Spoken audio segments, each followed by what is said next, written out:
सबसे पहले शुरुआत करते हैं कि प्रोग्रामिंग लैंग्वेज आखिर होती क्या है।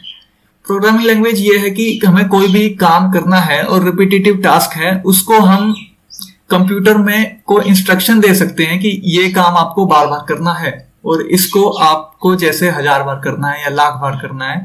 तो इस तरह के जो इंस्ट्रक्शन देते हैं, काफी सारे ऐसे टास्क होते हैं कि बोरिंग टास्क से होते हैं, जैसे फाइल नेम चेंज करना या कुछ और करना, या फिर और कई सारे टास्क ऐसे होते हैं जिसमें एक ही तरह की कैलकुलेशन होती है लेकिन वो बार बार करनी रहती है, बार एक ही टाइप की कैलकुलेशन या बहुत सी कॉम्प्लेक्स कैलकुलेशन या कई बार सोफिस्टिकेटेड टास्क भी होते हैं। तो ये सब हम अगर मैनुअली करें तो काफी टाइम लग जाएगा, उसमें सालों लग सकते हैं। लेकिन कंप्यूटर का क्या फायदा है कि हम लिटरली इसको इंस्ट्रक्शन दे सकते हैं कि आपको इसी सीक्वेंस में ये टास्क परफॉर्म करने हैं, और इसी सीक्वेंस, इसी सेट ऑफ इंस्ट्रक्शन लिखने के लिए हमें प्रोग्रामिंग लैंग्वेज की जरूरत पड़ती है। जैसे कि बोलने के लिए हमें लैंग्वेज की जरूरत पड़ती है, इसी तरह कंप्यूटर प्रोग्राम लिखने के लिए प्रोग्रामिंग लैंग्वेज की जरूरत पड़ती है।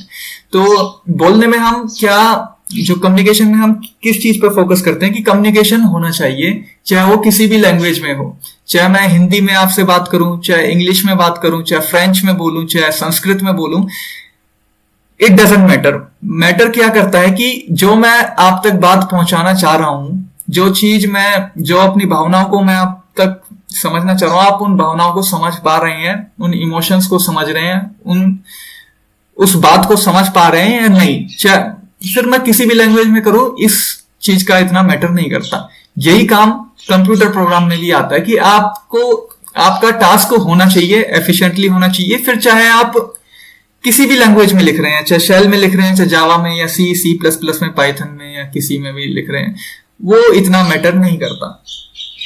तो प्रोग्रामिंग लैंग्वेज आपने समझ ली क्या होती है। अब यहां पर आती है दो तरह की लैंग्वेज, लो लेवल लैंग्वेज और high level language. Low level language क्या होती है कि ये कंप्यूटर के लिए लो लेवल है। यहाँ पे जो लेवल है ये कंप्यूटर के हिसाब से बताया गया है। लो लेवल जैसे हिंदी में समझाएं तो लो लेवल मतलब सीखने में आसान, हाई लेवल मतलब सीखने में मुश्किल। तो लो लेवल है ये जो कंप्यूटर के लिए सीखने में आसान है, हमारे लिए मुश्किल है, ये हमारे लिए एक तरह से हाई लेवल है। मशीन लैंग्वेज कंप्यूटर 0 और 1 में समझता है, तो जो बिल्कुल ही बाइट कोड होंगे वो तो 0 और 1 में इंस्ट्रक्शन लिखी रहती हैं सारी, और जो आप कोई भी कोड लिखते हो उसको ट्रांसलेट होता है और वो 0 और 1 में ट्रांसलेट होता है सब कुछ, ये आप मान के चलो। और असेंबली लैंग्वेज है वो मशीन लैंग्वेज से के ऊपर थोड़ा सा बनी है, उसमें कुछ इंग्लिश के वर्ड्स आप लिख सकते हैं, जैसे load X, add Y, go to G, इस तरह के। आपने माइक्रो कंट्रोलर पे काम किया होगा तो कुछ असेंबली लैंग्वेज में आपने प्रोग्रामिंग की होगी।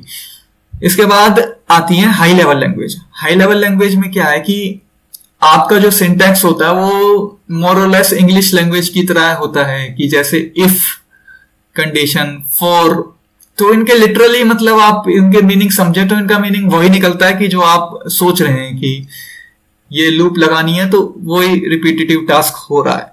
तो हाई लेवल लैंग्वेज जो होती हैं वो हमारे लिए आसान है पर कंप्यूटर के लिए मुश्किल है। कंप्यूटर के लिए मुश्किल क्यों है? क्योंकि कंप्यूटर तो 0 और 1 में ही समझता है, तो उसको 0 और 1 में वो कन्वर्ट करेगा। कन्वर्ट करने के लिए ही फिर सारे वो आपके कंपाइलर होते हैं या इंटरप्रेटर होते हैं, वो अलग से सॉफ्टवेयर होता है जो हाई लेवल को लो लेवल लैंग्वेज में कन्वर्ट करता है, और लो लेवल ही कंप्यूटर में जाके एग्जीक्यूट होती है।